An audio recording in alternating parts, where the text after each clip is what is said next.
maknanya diambil dari Al-Ghafar, ya.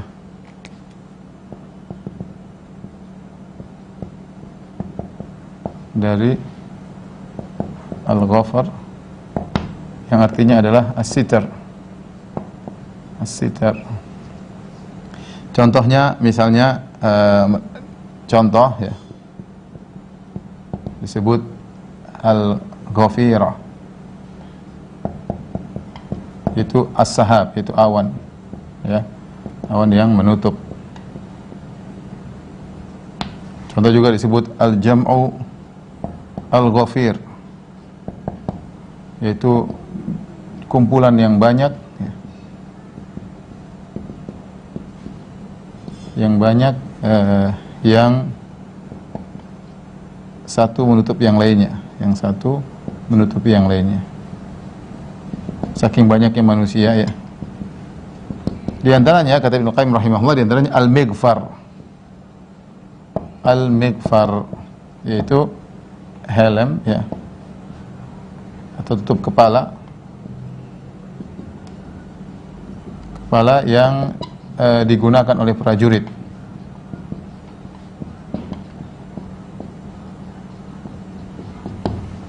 Inilah makna secara umum dari Al-Ghafir, Al-Ghafur. Jadi Al-Ghafir artinya penutup,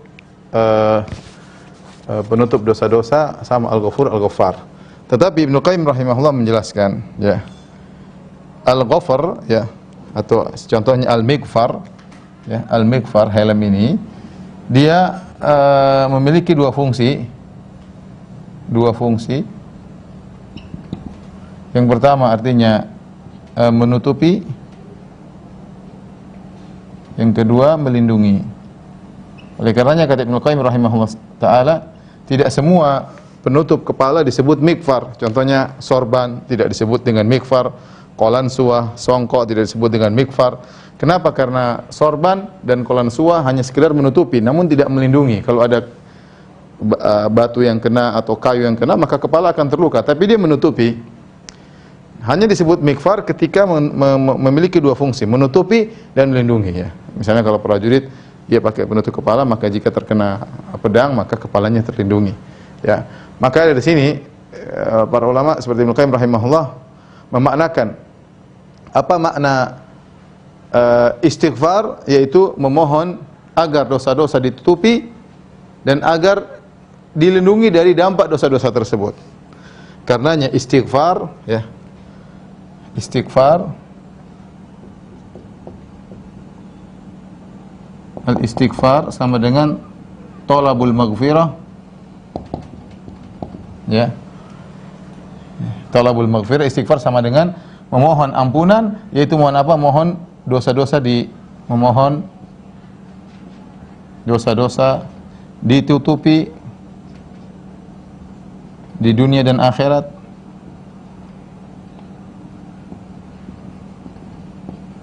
Dan juga terlindung dari dampak dosa. Ini makna dari istighfar. Kita minta istighfar itu minta ampunan kepada Al-Ghafir. Kalau kita bilang astagfirullah, astagfirullah, astagfirullah, maksudnya Allah, tutupilah dosa-dosaku, jangan bongkar aibku di dunia maupun di akhirat. Yang kedua, ya Allah, lindungilah aku dari dampak dosa tersebut. Karena kita tahu bahwasanya dosa itu memiliki dampak. Dosa memiliki dampak, ya, di dunia maupun terlebih lagi di akhirat. Bagaimana seorang astagfirullah, astagfirullah, maksudnya dia memohon kepada Zat Maha Pengampun agar menutupi dosa dan juga agar melindungi dari dampak dosa tersebut. Ini secara bahasa, ya. Tapi perhatikan di sini Al-Ghafir, Al-Ghafur dan Al-Ghaffar. Al-Ghafir, ya, artinya Maha mengampuni, kalau kita bahasa kita, ya, Maha Pengampun, ya. Ya, maksudnya yaitu menutupi dosa dan melindungi seorang dari dampak dosa. Al-Ghafur dia sighah mubalaghah dari Al-Ghafir. Dia lebih kuat karena wazannya fa'ul. Kemudian Al-Ghaffar dia lebih lagi daripada Al-Ghafur. Ya, kalau Al-Ghafir hukum asalnya, Ghafir yaitu pengampun. Al-Ghaffar lebih lagi daripada Ghafir, Al-Ghaffar lebih lagi daripada Al-Ghafur, ya. Jadi Al-Ghaffar lebih kuat, ya. Lebih daripada Al-Ghafur. Pada Al-Ghafur, ya. Cuma bedanya apa? Bedanya apa? Maka sebenarnya mengatakan bahwasanya dua pendapat, ada khilaf. Yang pertama, kembali kepada makna umum, Al-Ghaffar lebih kuat, ya, pengampunannya. Maksudnya Al-Ghaffar itu lebih banyak mengampuni, ya.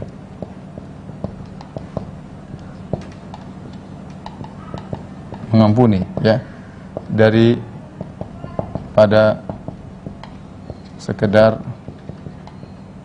Al-Ghafur dan Al-Ghafir. Yang kedua, ini pendapat yang lebih kuat, bahwasanya Al-Ghaffar berkaitan dengan kualitas dosa, adapun Al-Ghafur berkaitan dengan jumlah dosa, al-kamiyah, jumlah dosa. Maksudnya bagaimana para pemirsa yang dirahmati Allah Subhanahu wa taala? Maksudnya Al-Ghaffar yaitu Allah Maha mengampuni dosa-dosa sebesar apapun dosa tersebut. Di Al-Ghaffar itu maksudnya Allah Maha mengampuni dosa, Allah mengampuni dosa sebesar apapun dosa tersebut. Dosa tersebut. Adapun Al-Ghafur yaitu Allah mengampuni dosa, mengampuni dosa sebanyak apapun dosa tersebut. Ya, ini kalau kita mau jelaskan lebih detail beda antara Al-Ghafir, Al-Ghafur dan Al-Ghaffar. Jadi Al-Ghafir dia lebih umum, ya, tapi Al-Ghafur ini menunjukkan lebih, dan Al-Ghaffar lebih lagi, ya.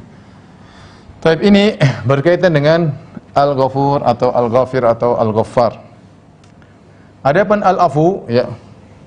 Al-Afu dalam ayat, beberapa ayat di antaranya Allah Subhanahu wa taala berfirman, "Au ya'fu an su'in fa innallaha kana 'afuwan qadira." Ya.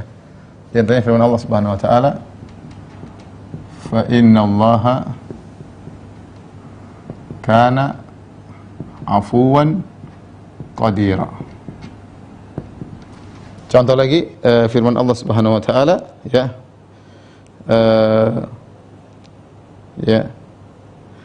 Fa ulaika asallahu an ya'fuwa anhum. Fa ulaika wa kana Allahu 'afwan ghafura. Fa ulaika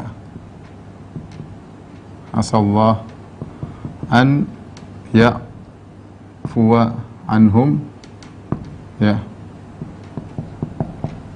Wa kana Allahu 'afwan ghafura. Baik. Ini ada afu, al-afu, afuwan sini. Ya, afu, kemudian afuwan, ghafur. Apa bedanya?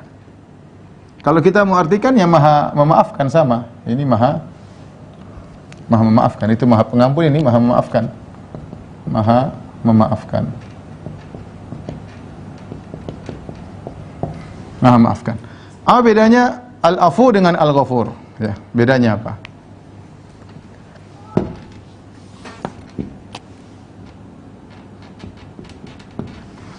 Beda antara al-afu dengan al-ghafur, ada khilaf di kalangan para ulama tentunya, tapi pendapat yang lebih saya condong kepadanya bahwasanya al-afu, apa bedanya? Beda antara al-afu dengan al-ghafur. Ya. Al-afu lebih ablak, itu lebih apa ya? Lebih kuat, ya. dari sisi al-afu artinya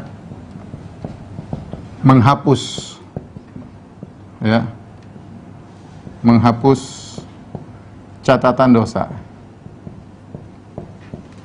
Ini diantara dalil menunjukkan bahwasanya kalau orang sudah bertobat, diterima tobatnya oleh Allah Subhanahu wa taala, maka dosa-dosanya akan diampuni oleh Allah Subhanahu wa taala. Ya, mereka diambil dari bahasa Arab, ya. Afatir rih al-athar. Ya. Artinya angin menghapus jejak kaki. Jejak-jejak kaki. Dari sisi ini maka al-afu, ya, lebih kuat daripada al-ghafur. Kalau al-ghafur menutupi, mengampuni, ya, menghilangkan seorang dari dampak dosa, al-afu lebih kuat lagi, yaitu menghapuskan, ya. Makanya tatkala di Lailatul Qadar kita dianjurkan untuk baca Allahumma innaka afuwun tuhibbul afwa fa'fu anni. Ya, Allahumma, ya. Ya Allah, sungguhnya Engkau Maha Pengampun, yaitu Maha Menghapus. Tuhibbul afwa, Engkau suka memaafkan. Fa'fu anni, maka maafkanlah aku, ya. Ini makna al-afu, ya. Baik. Sekarang kita kembali atau lanjut kepada makna yang mirip, yaitu at-tawwab. At-tawwab yaitu Maha menerima taubat, ya. Maha menerima taubat. Dalam banyak ayat mengatakan innahu huwat tawwabur rahim, ya. Seperti firman Allah Subhanahu wa taala, ya. Huwa at-tawwabur rahim. Alam ya'lamu anna Allah huwa yaqbalu taubata an ibadihi. Ya, banyak. Innahu huwat tawwabur rahim, sungguhnya Allah Maha menerima taubat, Maha penyayang. Baik. At-tawwab mengandung dua makna. At-tawwab mengandung dua makna. Yang pertama, ya, at-tawwab artinya mengilhamkan hambanya untuk bertobat, memberi ilham kepada hambanya untuk bertobat,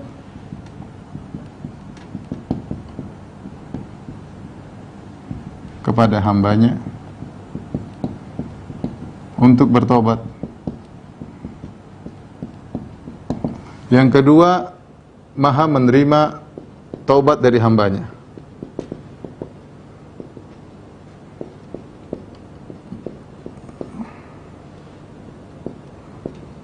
Watubu ilallah, bertobatlah kepada Allah Subhanahu wa taala. Makanya ketika Allah menyebutkan tentang kisah 3 orang dari sahabat yang tidak ikut dalam perang Tabuk, kata Allah, wa 'ala thalathati alladhina khulifu hatta idza dhaqat 'alaihimul ardu bima rahubat wa dhaqat 'alaihim anfusuhum wa dhannu an la malja'a min Allah illa ilaih thumma taba 'alaihim liyatubu innahu huwat tawwabur rahim. Ya. Kata Allah Subhanahu wa taala, thumma taba 'alaihi thumma taba 'alaihim liyatubu. Ya. Jadikan ayatnya nomor berapa?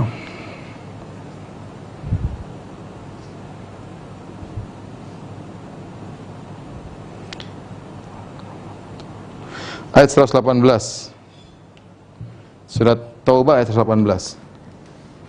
Lihat tuh, innallaha huwat tawwabur rahim. Ini surat Quran surat 9 ayat 118, ya. Kata Allah Subhanahu wa taala tentang 3 orang yang mereka tidak ikut perang Tabuk, yaitu Ka'ab bin Malik dan 2 kawannya, ya. Mereka, kata Allah, tsumma taba alaihim, kemudian Allah menghilangkan mereka untuk bertobat. Kemudian Allah mengilhamkan mereka untuk bertobat.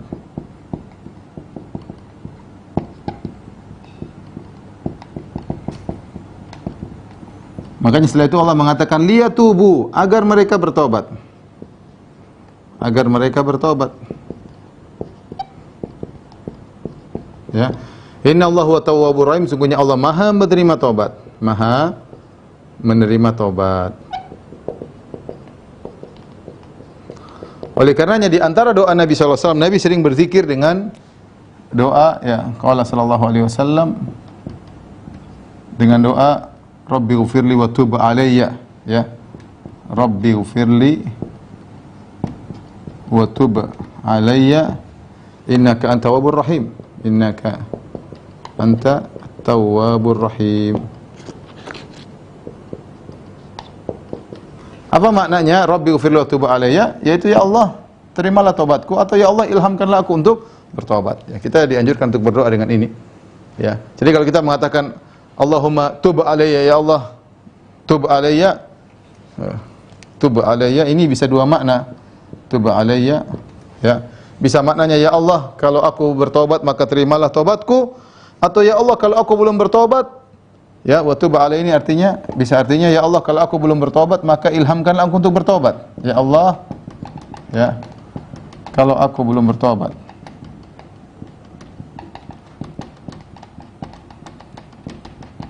ilhamkanlah aku untuk bertobat. Atau maknanya bisa juga ya Allah, jika aku telah bertobat, terimalah tobatku.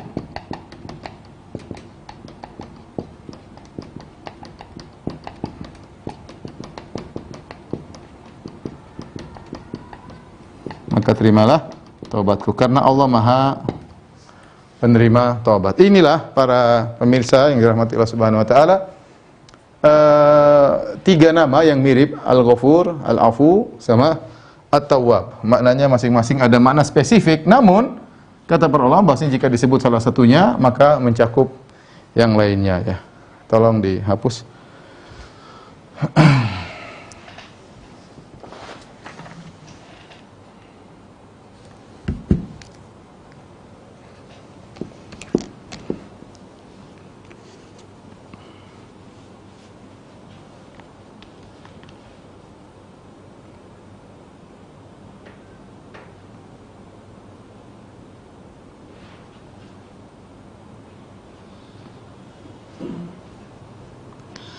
Tapi para pemirsa yang dirahmati oleh Allah Subhanahu wa taala, ya, ketika seseorang mengetahui nama-nama Allah, ya, di antaranya Al-Ghafur, ya, Al-Afu dan At-Tawwab, maka dia mengerti dan memahami maknanya, maka akan nampak dalam pengamalan dia sehari-hari, ya. Di antaranya tadi kita tersebutkan misalnya Al-Ghafur, ada lagi Al-Ghaffar. Sudah kita jelaskan, maksudnya Al-Ghaffar berkaitan dengan kualitas dosa. Sebesar apapun dosa tersebut, Allah Maha Pengampun. Al-Ghafur berkaitan dengan banyaknya dosa. Sebanyak apapun dosa tersebut, berulang-ulang apapun dosa tersebut, Allah Maha Pengampun, ya. Makanya Allah menawarkan ampunan dalam banyak ayat.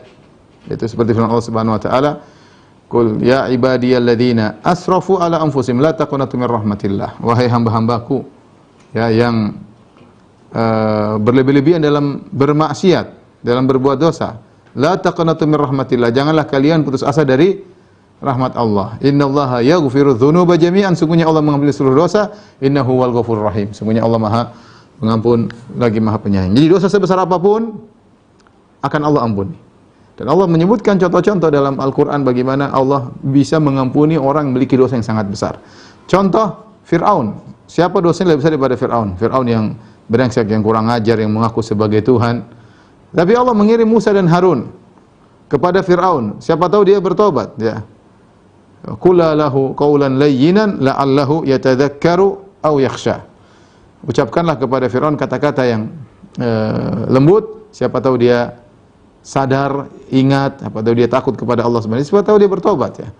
Ya, artinya Allah masih beri kesempatan kepada Fir'aun. Seandainya Fir'aun bertobat, Allah akan terima. Kalau tidak ada fungsinya, buat apa Allah mengirim Nabi Musa dan Harun untuk menasihati Fir'aun? Ya, dosa sebesar Fir'aun yang mencakup banyaknya dosa dan kualitas dosa yang luar biasa, tetap Allah bisa kasih ampunan.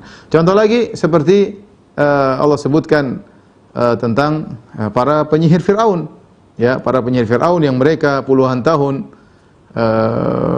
berprofesi sebagai penyihir, syirik, ya, menjadikan syaitan sebagai penolong-penolong mereka. Bayangkan puluhan tahun mereka menjadikan profesi sihir yaitu syirik sebagai mata pencaharian. Kemudian mereka datang untuk berduel dengan Nabi Musa alaihissalam, berduel ya, menantang utusan Allah Subhanahu wa taala, ya. Kemudian tiba-tiba mereka bertobat di penghujung hayat mereka, ya. Kemudian mereka pun sujud. Mereka berkata, ya, amanna bi rabbil alamin, Rabbi Musa wa Harun. Kami beriman kepada Rabb pencipta alam. Kami beriman kepada Rabbnya Musa dan Rabbnya Harun. Kemudian mereka dibunuh oleh Firaun dan mereka akhirnya masuk surga, ya. Mereka cuma beriman sebentar, bertobat di penghujung hayat mereka, maka Allah ampuni dosa-dosa mereka. Contoh lagi seperti Allah sebutkan tentang Ashabul Ukhdud yang mereka menyiksa kaum mukminin, membakar kaum mukminin, ribuan kaum mukminat dibakar hidup-hidup. Kata Allah Subhanahu wa taala, "Innal ladzina fatanul mu'minina wal mu'minati tsumma lam yatubu falahum adzabu jahannam wa lahum adzabul hariq." Sungguhnya orang-orang yang mereka membakar kaum mukminin, bakar kaum mukminat, kemudian mereka tidak bertobat, bagi mereka azab yang pedih, bagi mereka azab yang membakar, ya.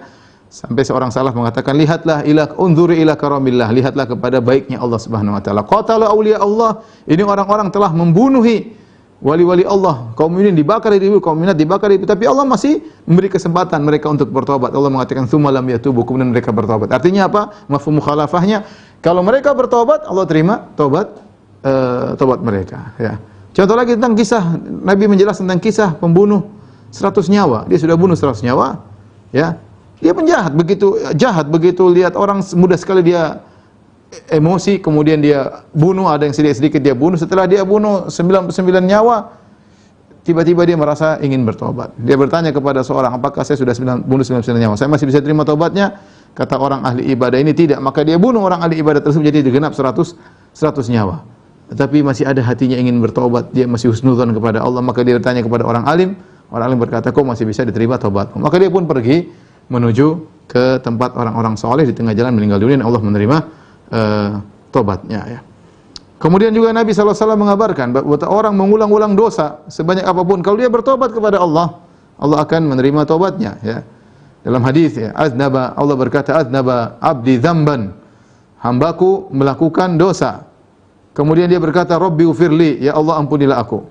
Maka Allah berkata, alima abdin anna lahu rabban ya'khudhu bidzam wa yaghfiru dzam. Sungguhnya hambaku yang bermaksiat tadi mengetahui dia punya Tuhan yang bisa menghukum gara-gara dosa yang dia buat dan juga bisa mengampuni dosa, dan dia berkata, ampuni aku, ghafartu lahu, kata Allah, aku ampuni dia. Tsumma makatha masyaallah, kemudian dia beberapa lama tidak bermaksiat. Tsumma aznaba dzamban akhar, kemudian dia berdosa lagi dengan dosa selanjutnya, dosa yang lain.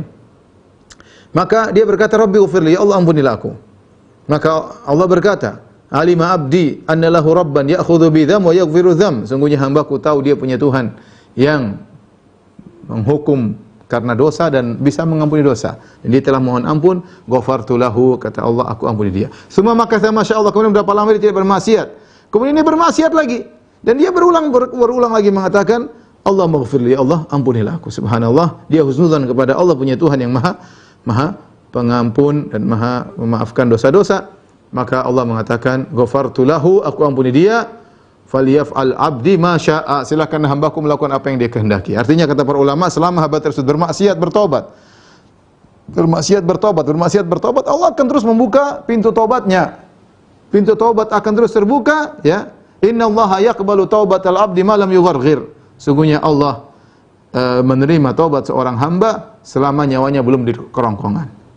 Selama matahari belum terbit dari arah barat, maka, ya, taubat seorang akan diterima oleh Allah Subhanahu wa taala. Kenapa? Karena Allah adalah Al-Ghafur. Karena Allah adalah Al-Afu, Allah adalah At-Tawwab, ya. Ini tiga nama ini, Al-Ghafur, Al-Afu, At-Tawwab. Kalau disebut salah satunya, mencakup yang lainnya. Kalau disebut salah satunya, mencakup yang lainnya. Ya Ghafur, ya Al-Afu, Al-Afu, ya Tawwab, ya. Ya, tapi kalau disebut secara spesifik, maka masing-masing memiliki makna yang tadi telah kita jelaskan, ya, yang kita telah jelaskan, ya.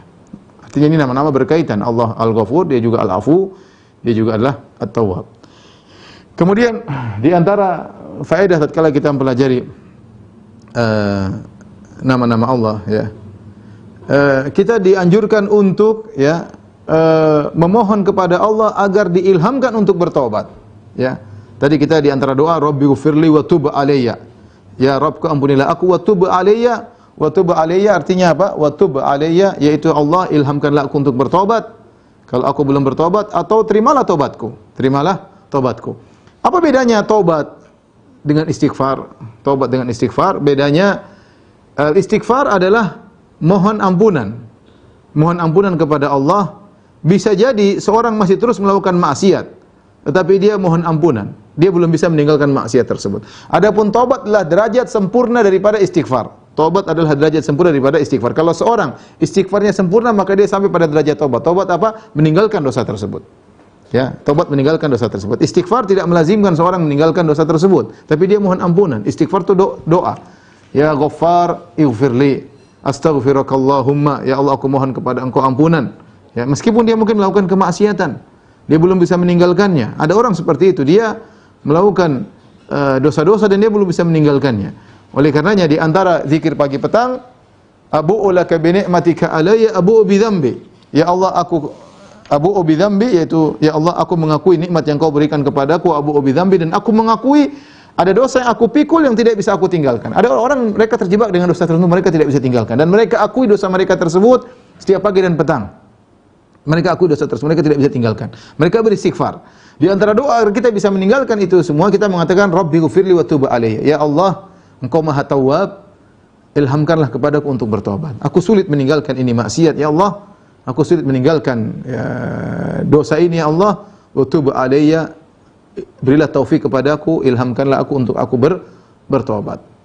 Kemudian kalau orang bertobat, maka dia berdoa juga, wa tub alayya, doanya sama. Wa tub alayya innaka tawwabur rahim.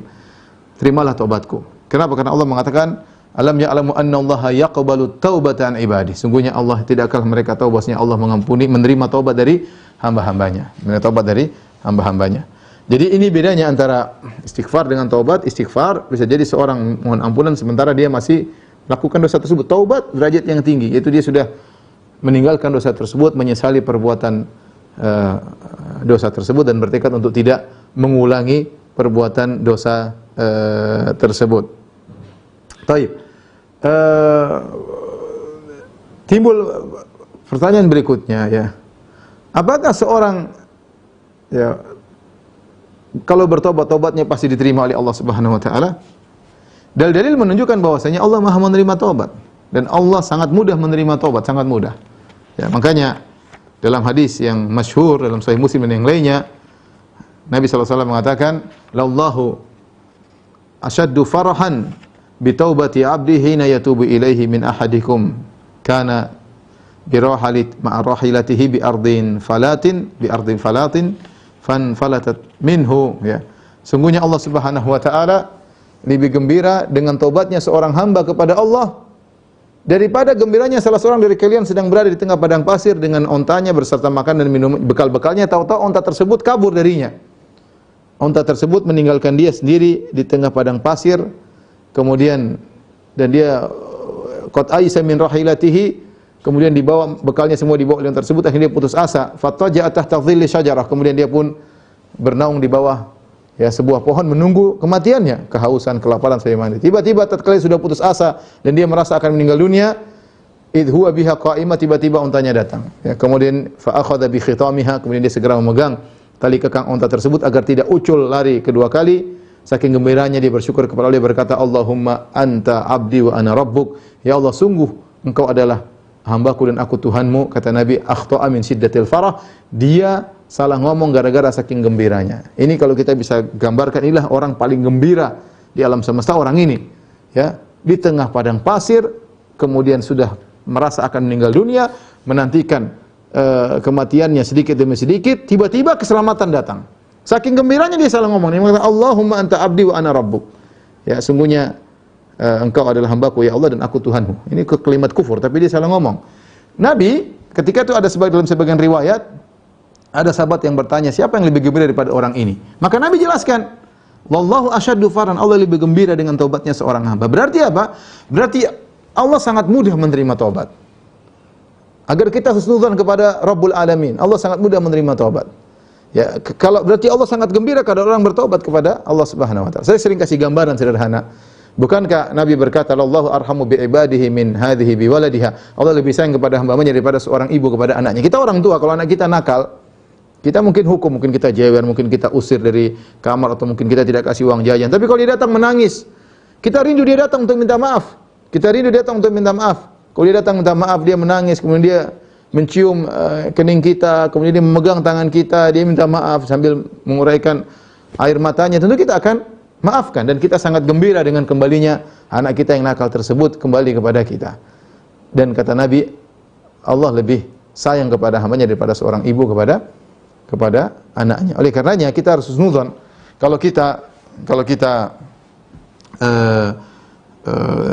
bermaksiat, segera kita bertobat karena Allah Maha menerima taubat. Alam ya'lamu anna Allah yaqbalu taubata 'an ibadihi. Tidakkah mereka tahu Allah menerima taubat dari hamba-hambanya, dan Allah Maha menerima. Maka apa fungsinya dikatakan Maha menerima taubat kalau Allah tidak menerima taubat?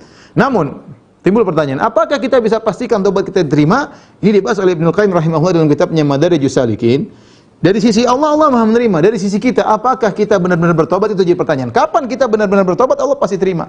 Pasti Allah terima, karena itu konsekuensi dari nama Allah At-Tawwab, Maha penerima taubat. Namun pertanyaannya kembali kepada kita. Kita suudzon kepada diri kita. Apakah kita sudah bertobat sebagaimana yang diinginkan oleh Allah Subhanahu wa taala, memenuhi persyaratan taubat, yaitu meninggalkan, kemudian menyesali perbuatan tersebut dan bertekad tidak untuk mengulangi.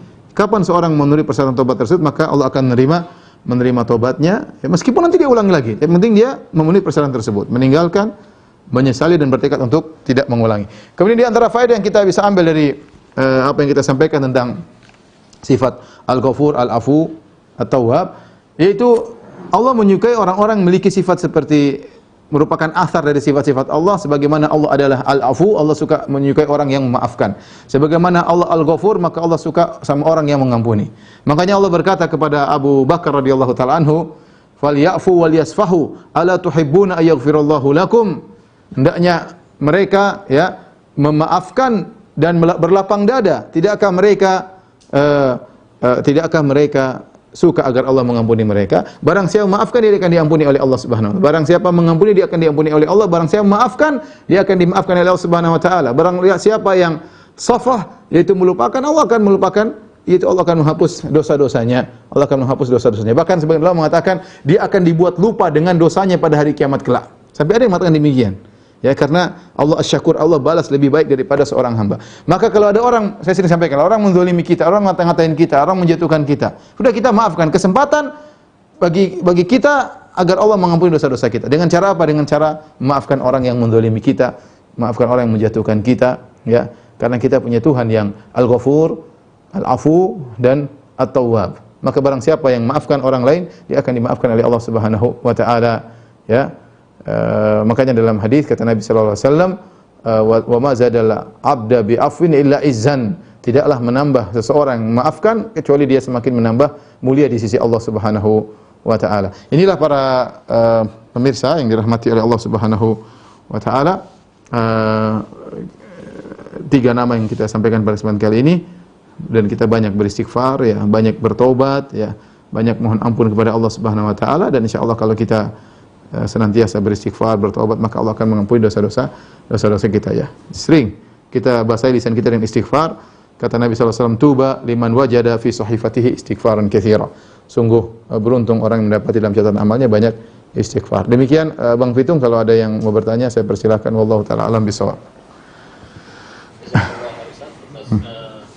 Bukan kajiannya, sudah ada beberapa pertanyaan yang masuk. Untuk yang akhwat saya bacakan. Yang pertama dari Meta, pertanyaannya, Ustadz, semoga Allah memberkahi Ustadz selalu. Ustadz, 5 bulan yang lalu saya masuk rumah sakit karena masalah jantung, dan hal itu membuat saya trauma hingga saat ini karena saya takut akan dosa-dosa saya apabila ajal saya tiba. Hal tersebut sangat membuat saya takut karena saya seperti sakaratul maut, tapi alhamdulillah Allah masih beri kesempatan untuk menimba amal. Saya sudah mulai ngaji sejak 2016, tapi tetap rasa trauma itu masih ada hingga saat ini. Mohon Ustadz tolong nasihatnya, supaya trauma ini hilang, bagaimana caranya? Jazakallahu khairan. Perasaan bahwasanya kita akan meninggal ya, mengingat kematian itu baik ya. Makanya Nabi mensifati orang-orang yang sering aktsaruhum lil mauti dzikran. Siapa orang yang cerdas? Kata Nabi, orang yang paling banyak mengingat kematian. Kata Nabi, ulaikal aqyas. Ulaikal aqyas. Orang yang paling baik adalah orang yang paling banyak mengingat kematian. Kemudian Nabi lanjutkan, yang paling bagus persiapannya untuk menghadapi kematian. Jadi bukan cuma ingat mati tanpa persiapan. Jadi orang cerdas itu orang yang ingat mati, ya. Kemudian dia persiapan bertemu dengan kematian tersebut. Nah, tatkala kita trauma, khawatir kita meninggal, ya kita persiapan. Dan ingat persiapan tersebut, ya, berkaitan antara hak kita, antara kewajiban kita terhadap Allah dan kewajiban kita terhadap orang sekitar kita, ya. Kewajiban terhadap suami, kewajiban terhadap istri, kewajiban terhadap anak-anak, kewajiban terhadap orang tua. Mumpung kita masih hidup, kita masih bisa memberikan hak mereka, bekerja, berusaha untuk memenuhi kebutuhan mereka, ya. Jadi kita berusaha menjalankan hak Allah dan berusaha menjalankan hak hamba. Maka inilah namanya persiapan yang benar, ya. Jangan sampai seorang karena khawatir mau meninggal, kemudian dia hanya memperhatikan hak Allah, ya. Dia banyak beribadah, dia lupa bahwasanya dia punya kewajiban untuk merawat suami, dia punya kewajiban untuk berbakti kepada suami, dia punya kewajiban untuk mengurus anak istri, dia punya kewajiban berbakti kepada orang tua, ya. Maka dia tidak perlu takut kalau dia sudah persiapan. Siapa yang takut kalau dia tidak persiapan? Itu yang takut. Seorang menunggu kematian sementara dia tidak punya persiapan. Masuk dalam pertempuran tidak memiliki mesiu dan senjata. Itu yang takut. Tapi kalau seorang bertakwa kepada Allah, husnudzan Allah Maha Pengampun. Kalau dia bersalah, dia istighfar kepada Allah Subhanahu wa taala. Dosa-dosa yang pernah dia lakukan, dia bertobat kepada Allah Subhanahu wa taala. Sisa waktu dia gunakan untuk berzikir, untuk baca Quran, untuk ikut pengajian, sisa waktu untuk berbakti kepada orang tua, sisa waktu untuk berbuat baik kepada anak istri. Sudah. Hak Allah dia kerjakan, hak manusia dia kerjakan, sudah, tinggal kapan Allah cabut nyawa dia, tenang aja, insyaallah itu adalah kebaikan bagi dia, ya. Kebaikan bagi dia. Jadi yang salah adalah hanya rasa takut, trauma, tapi tidak persiapan. Itu yang salah. Sehingga perasaan khawatir tersebut menghantui. Tapi kalau disertai dengan persiapan, lama-lama insyaallah saya sudah persiapan kok. Kapan saja Allah panggil saya sudah persiapan. Dan kita tahu, la yukallifullahu nafsan illa wus'aha. Allah tidak mau di luar kemampuan seorang. Kalau orang sudah berusaha maksimal, dia punya kesalahan, kekurangan, insyaallah Allah maha mengampuni. Allah alam bisawab. Jazakallahu khairan, Ustaz. Ini ada pertanyaan lagi yang bagus dari Zara di Houston, di Texas, Amerika nih. Ustadz, izin bertanya, bagaimana jika kesalahan berhubungan dengan orang lain? Sudah meminta maaf dan sudah dimaafkan, tapi di kemudian hari dia ternyata tidak memaafkan. Bagaimana, Ustadz? Yang penting kita berusaha. Itulah bahayanya kalau kita punya kesalahan sama orang. Sebisa mungkin seorang meninggal dunia tidak berbuat salah, tidak menzalimi orang lain. Tapi kalau dia sudah, namanya manusia punya salah, dia pernah menzalimi orang lain, maka dia minta maaf, mencari keridhaannya. Kalau dia ternyata orang tersebut sudah mengatakan saya maafkan kamu, zahirnya dia sudah maafkan. Untuk memaksa dia untuk membersihkan hatinya seperti sedia kala, itu di luar kemampuan dia. Mungkin dia masih ingat, mungkin dia terkadang setan dan lain buat dia dongkol. Ya sudahlah, itu uzur bagi dia. Kita salah kenapa kita pernah berbuat zalim kepada dia. Tapi ya sudah, dia sudah mengatakan saya maafkan, ya sudah, zahirnya dia sudah maafkan, tinggal kita terus berbuat baik kepada dia, ya, kita doakan dia, ya, dan seterusnya, sehingga insyaallah kita punya uzur di hadapan Allah. Ya Allah, saya sudah berusaha minta maaf, namun dia masih mensikapi saya dengan demikian. Yang penting kita sudah berusaha. Allah Maha tahu seorang berusaha atau tidak. Ini Bang Pitung sudah azan, ya. Yes. Insyaallah kita lanjutkan lagi nanti 7:30 ya. Ada isya, Ustaz, ya. Ada isya, ya, insyaallah. Demikian, kurang lebih saya mohon maaf. Wabillahi taufiq wal hidayah. Assalamualaikum warahmatullahi wabarakatuh. Waalaikumsalam warahmatullahi wabarakatuh. Baik, jemaah sekalian, kita tutup kajian kita dan akan kita lanjutkan nanti pada isya dengan kajian Masjid bersama Masjid Aslah. Silakan join nanti di